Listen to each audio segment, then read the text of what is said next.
Olá, meu nome é João Vitor da Silva Carreiro, eu sou estudante do curso de Letras da UFV e o título desse trabalho é Preconceito Linguístico no Instagram, o que é, como se faz. Bom, esse trabalho é fruto de uma iniciação científica que está em andamento e que analisa o gênero textual comentário online na rede social Instagram.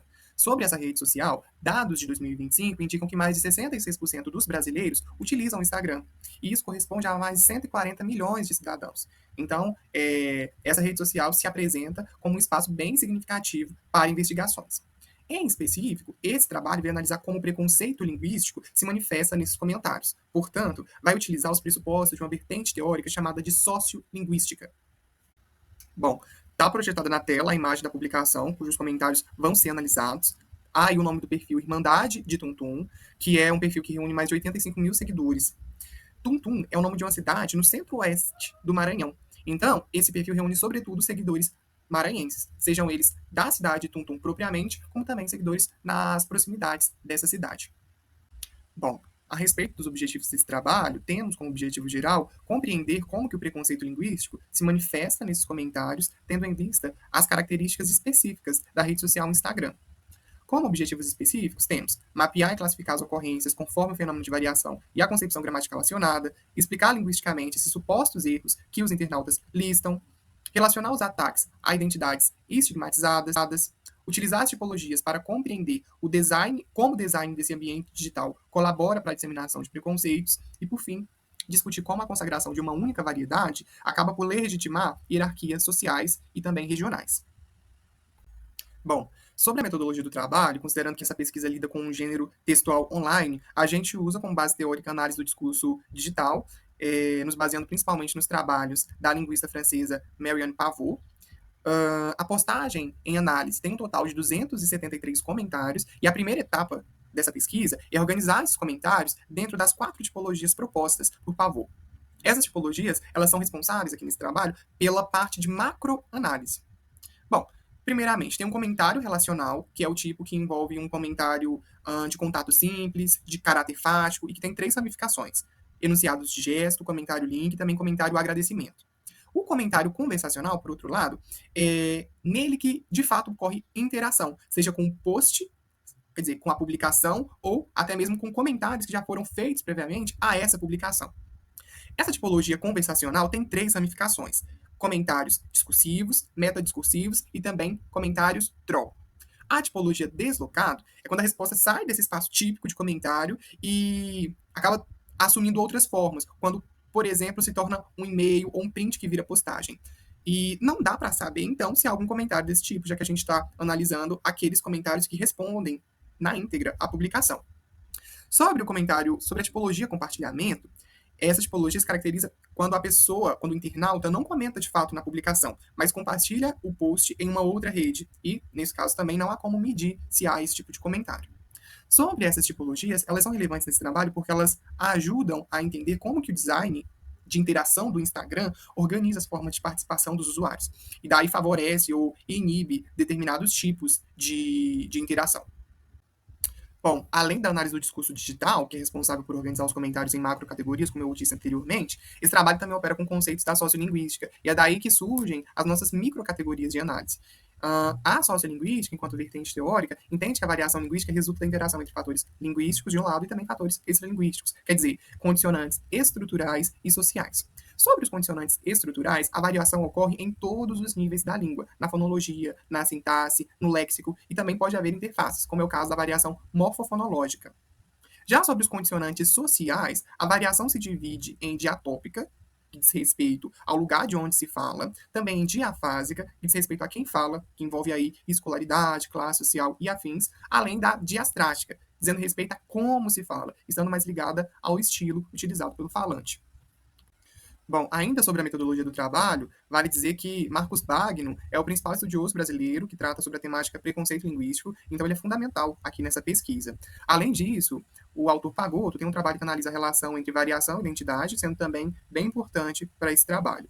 Porque é com esses dois autores, tanto Bagno como Pagotto, que vai ser possível observar que discriminar uma variante linguística é também discriminar certas identidades sociais e culturais que se materializam por meio dessas variantes. Bom, como foi mencionado no começo dessa apresentação, essa pesquisa está em andamento, então os resultados são parciais.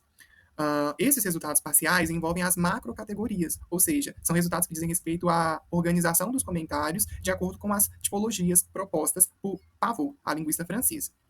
Bem, a tipologia relacional tem 7 ocorrências, especificamente dentro da subcategoria enunciados de gestos, que eu mencionei anteriormente também.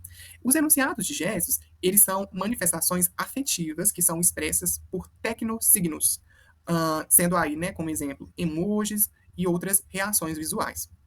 No caso ilustrado, há o riso, a zombaria, que estão expressos nesses comentários, a partir do kya, né, bem intenso, bem prolongado, e também do emoji de riso.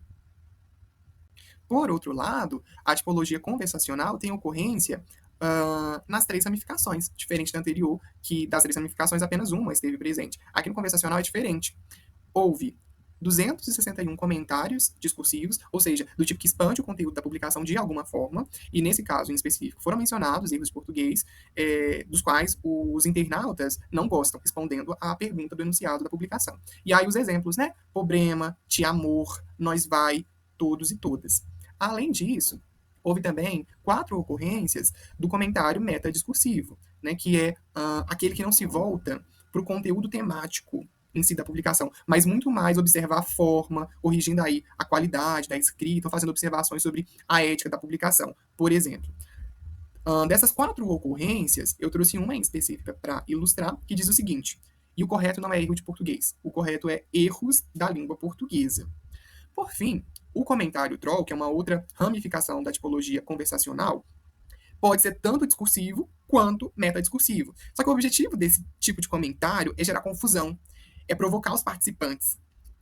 Nesse caso específico, provocar os internautas que participam ali da interação. Houve apenas uma única ocorrência, de acordo com a análise levantada, e o exemplo é Lula, referindo-se ao então presidente da República. Bom, agora que os dados foram apresentados parcialmente, farei uma discussão e uma conclusão. Apresentarei essas considerações finais acerca do trabalho. Então, a primeira questão aí levantada no slide é: mais de 95% dos comentários são discursivos, ou seja, eles ampliam o conteúdo da publicação, quer dizer, indicando algum erro, algum suposto erro de português. E aí surge a questão: por que foi assim e não há tanto comentário metadiscursivo, por exemplo, que pudesse questionar essa publicação que incita os internautas, afinal de contas, a citarem variantes linguísticas subalternizadas, que são esses supostos erros de português, né? E uma resposta possível para isso é que o próprio enunciado da publicação encoraja comentários discursivos e, consequentemente, também encoraja o preconceito linguístico. Uma outra pergunta que se faz é se o perfil Irmandade de Tum Tum concentra seguidores conservadores, por se tratar de um perfil cujas pessoas que acompanham são de cidades no interior do Maranhão, que é uma localidade atravessada por várias questões sociopolíticas, inclusive em relação ao processo de escolarização. Também se observa que o preconceito é autorizado no imaginário dos seguidores que se posicionaram, que responderam à publicação. O que isso indica? Será que indica um foco escolar que reduz a língua portuguesa ao ensino de regras gramaticais tradicionais, a nomenclaturas técnicas, né, que se baseiam sobretudo aí no modelo de língua idealizado, importado de Portugal, e que, portanto, não reflete os usos reais feitos pelos falantes brasileiros? Isso também pode indicar que a temática da variação linguística não está sendo contemplada nas aulas de língua materna, embora seja um conteúdo previsto nos documentos oficiais, a exemplo da BNCC. E essas questões levantadas são hipóteses de pesquisa de um trabalho que ainda está em andamento, que está na parte ali de macrocategorias, de análise das macrocategorias conforme as tipologias propostas por Pavot. E falando em Pavot, vou retomar aqui a ideia de que o preconceito é autorizado a partir dessa frase da linguista francesa, que serve como bom fechamento, porque sinaliza que as interações em rede social, no nosso caso, do nosso trabalho no Instagram, têm se tornado desrespeitosas. E a Pavot fala: o comentário online aparece cada vez mais como um espaço de violência verbal. Agora eu vou apresentar também as referências utilizadas no trabalho, algumas das referências, e com isso encerro a minha apresentação.